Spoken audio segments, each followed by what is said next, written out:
I'm excited about announcing my running mate, somebody I have a tremendous amount of respect for. Rushern Baker is someone that I have admired for a very long time. I knew I wanted to pick somebody and really early so that we could actually travel the state together. Rushern Baker and Nancy Navarro are leaders in two of Maryland's most populous counties.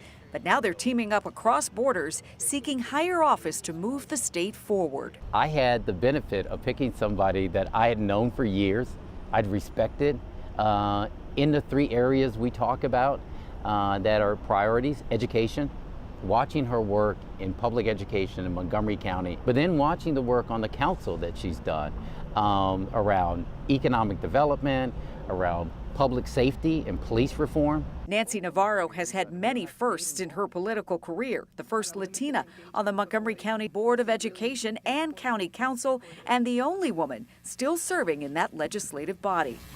So our first item of business is the election of officers, and since I'm concluding my term as council president today, one of my last acts. As she fulfills the end of her time in the council, she was Rushern Baker's first choice for running mate this go-round. I asked them about what their priorities would be on day one. Getting the economy rolling, making sure that everybody's inclusive in this new economy, these opportunities that are going to arise.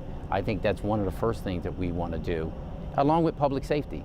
People are hurting right now. That pain is hurting Black and brown people disproportionately in the state. Census data suggests that Maryland is now the most diverse state on the East Coast with a growing Hispanic population. Navarro's work on inclusion has worked to ensure that key decisions and systems in the county reflect an equity lens that would benefit the entire state. For me, equity is framed around this notion of shared prosperity. And the idea is to expand opportunities so that everyone has a fair chance. Navarro was born in Venezuela and thought after coming to the U.S. at the age of 10 that she would eventually go back for good.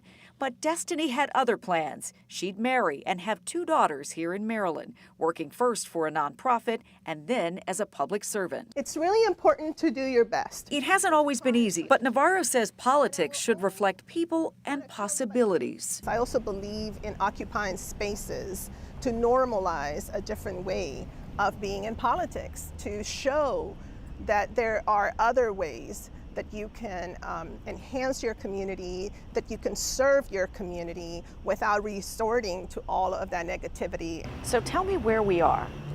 This is the Marion Fryer Plaza. We're here in the heart of Wheaton. We met in Navarro's District 4 at a plaza that she helped bring to fruition that has become a gathering space in Wheaton. It's a model they want to replicate statewide. We can show you examples of what we've done and how we as governor and lieutenant governor can help you do the same things in your neighborhoods. As they embark, it is of course impossible to talk about this run for office without talking about Baker's late wife, Krista. She died late last month after a decade-long battle with early onset Alzheimer's. But Baker believes his partner in love and service would have given this new partnership her blessing. So this is really us doing it right, doing it the way Krista Beverly would do it. So yeah, I carry her spirit in this.